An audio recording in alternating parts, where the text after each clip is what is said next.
নমস্কাৰ আপোনালোক সকলোকে পুনৰবাৰ স্বাগতম জনাইছো মই দিলদাৰ বন্ধুসকল পৰৱৰ্তী চাওক আজিৰ পাঁচটা খুবই গুৰুত্বপূৰ্ণ খবৰ আজিৰ প্ৰথমটো খবৰ ৰেচন কাৰ্ডৰ হিতাধিকাৰীক পাঁচটাকৈ ডাঙৰ খবৰ দিছে ৰাজ্য চৰকাৰে ৰেচন লাভ কৰিবলৈ আধাৰ আৰু ৰেচন কাৰ্ড সংযুক্ত নম্বৰহে এতিয়াৰ পৰা প্ৰয়োজন হ'ব অনাহকত আপুনি লৈ ফুৰিব নালাগে আপোনাৰ ৰেচন কাৰ্ডখন হিতাধিকাৰীসকলে নিজৰ ৰেচন কাৰ্ডৰ সৈতে আধাৰ সংযুক্ত কৰাটো আৱশ্যক ওৱান নেশ্যন ওৱান ৰেচন কাৰ্ডৰ অধীনত যিকোনো প্ৰান্তৰ পৰা লাভ কৰিব আপোনাৰ ৰেচন আগন্তুক 5 বছৰলৈ আপুনি লাভ কৰিব প্ৰধানমন্ত্ৰী গৰীব কল্যাণ অন্ন যোজনাৰ চাউল দেশৰ 81 কোটি হিতাধিকাৰীয়ে আঁচনিৰ অধীনত লাভ কৰিব বিনামূলীয়াকৈ ৰেচন পৰৱৰ্তী খবৰটো হৈছে ৰাজ্যবাসীলৈ সুখবৰ দিছে চৰকাৰে শীঘ্ৰে ৰাজ্যৰ স্বাস্থ্য খণ্ডত হ'ব বৃহৎ সংখ্যক নিযুক্তি প্ৰায় 6000টা পদত শীঘ্ৰে নিযুক্তি দিব স্বাস্থ্য বিভাগে পূৰ্বতে বিজ্ঞাপন প্ৰকাশ পোৱা 2000 পদৰো হ'ব এতিয়া নিযুক্তি পত্ৰ স্বাস্থ্যমন্ত্ৰী কেশৱ মহন্তৰ গুৰুত্বপূৰ্ণ মন্তব্য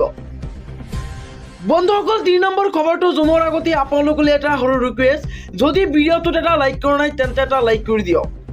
আৰু এনেকুৱা ধৰণৰ নতুন নতুন ভিডিঅ' পাবলৈ চেনেলটো সাবস্ক্ৰাইব কৰি কাষত থকা বেল আইকনটো প্ৰেছ কৰি ৰাখক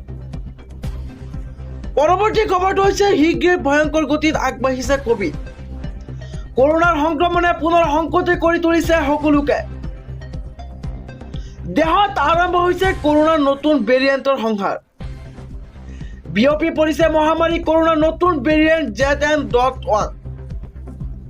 কেৰালাত নতুন ভেৰিয়েণ্টৰ প্ৰথমটো আক্ৰান্তৰ খবৰ কৰোনাত আক্ৰান্ত হৈ কেৰালাত এজনে সাৱটিছে এতিয়া মৃত্যু নতুন ভেৰিয়েণ্ট Z1.1 বিয়পি পৰাত উদ্বিগ্ন হৈছে চৰকাৰ ইয়াৰ প্ৰতি লক্ষ্য ৰাখি কেৰালাত চৰকাৰৰ জৰুৰী বৈঠক চৰকাৰৰ তৰফৰ পৰা বৃদ্ধি কৰা হৈছে ইয়াৰ বাবে সতৰ্কতা আৰু কোভিড-19 সম্পৰ্কীয় যাৱতীয় সামগ্ৰী সাজু কৰি ৰখাৰ নিৰ্দেশ দিছে চৰকাৰে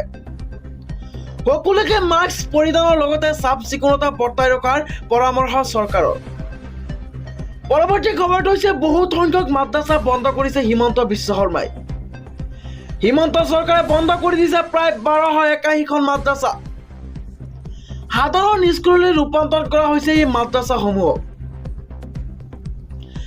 এই মাদ্ৰাছাসমূহক সলনি কৰা হৈছে 1281খন মধ্য ইংৰাজী মাদ্ৰাছাৰ নাম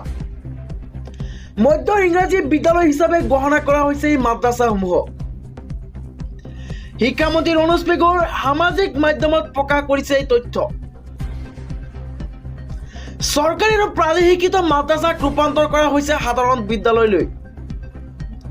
দুবৰীত 265খন বৰপেটাত 157খন নগাঁৱত 164খন আৰু হাইলাকান্দিত 86খন মাদ্ৰাছা বন্ধ কৰা হৈছে লগতে বঙাইগাঁৱত 62খন কাছাৰত 86খন দৰঙত 42খন আৰু গোৱালপাৰাত 98খন বন্ধ কৰা হৈছে লগতে গোলাঘাটত 2খন হোজাইত 35খন আৰু কামৰূপ মেট্ৰত 1 পৰৱৰ্তী খবৰটো হৈছে ধৰ্মীয় স্থলত নিষিদ্ধ কৰা হৈছে লাউড স্পীকাৰ মন্দিৰ মছজিদৰ দৰে কোনো ধৰ্মীয় স্থলত লাউড স্পীকাৰ ব্যৱহাৰ কৰিব নোৱাৰিব এতিয়াৰ পৰা ধৰ্মীয় স্থলত লাউড স্পীকাৰ ব্যৱহাৰ কৰিলে ভৰিব লাগিব বৃহৎ সংখ্যক জৰিমনা মুখ্যমন্ত্ৰী হিচাপে শপত লোৱাৰ পাছতে মধ্যপ্ৰদেশৰ মুখ্যমন্ত্ৰীৰ বৃহৎ সিদ্ধান্ত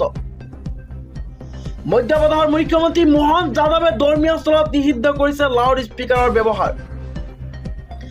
লাউড স্পীকাৰৰ ফলত মানুহৰ কাম কৰাৰ ক্ষমতা আৰাম আৰু টোপনিত ব্যাঘাত জন্মাৰ অভিযোগ উত্থাপিত হৈ আহিছে হুলস্থুলীয়া পৰিস্থিতিত শৰীৰৰ উচ্চ ৰক্তচাপ মানসিক উত্তেজনা অনিদ্ৰতাৰ দৰে প্ৰভাৱ দেখা যায় যাৰ বাবে প্ৰথমখন কেবিনেট বৈঠকতে ধৰ্মীয় স্থলত লাউড স্পীকাৰ নিষিদ্ধ কৰিছে নতুন মুখ্যমন্ত্ৰীয়ে ৰাজহুৱা স্থানত মাংস আৰু কণী বিক্ৰীতো বাধা আৰোপ কৰিছে মধ্যপ্ৰদেশ চৰকাৰে